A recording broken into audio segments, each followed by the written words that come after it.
Sojourners.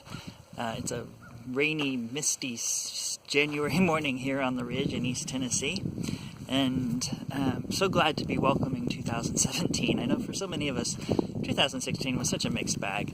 I had some really great moments, some great, awesome new people in my life.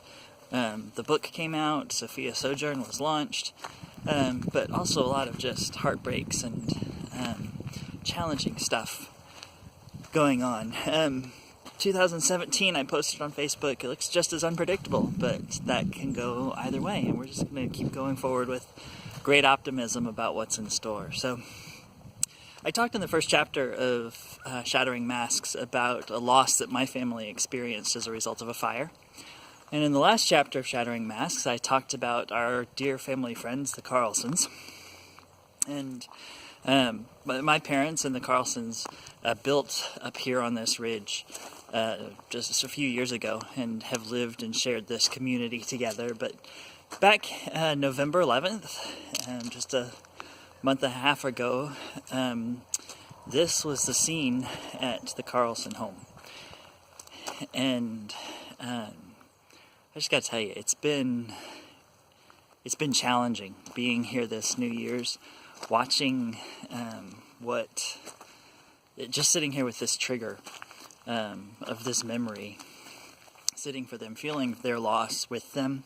They have built an apartment in my parents' basement, and will stay there until they can get the home rebuilt. But just a lot of hurt and heartache that comes with this. But as I've sat and looked at this over the past several days, the thought that keeps coming to my mind is that things always crumble.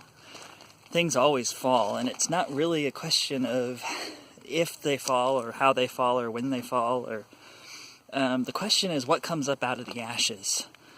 What do we bring out of life when it burns to the ground?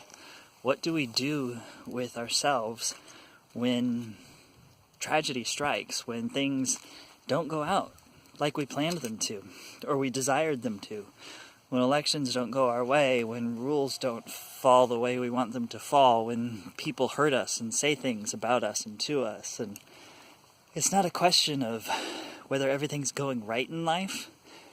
It's a question of what we do with the walls that are left standing. What do we do to rise up out of the ashes, to find the hope in life? That's what really defines us. And to me, going into 2017, it is truly about finding the next great thing, about finding the next space to move on to in life. You know, there's so much beautiful up here on this ridge top. Yesterday it was clear enough we could see the Smoky Mountains in the distance.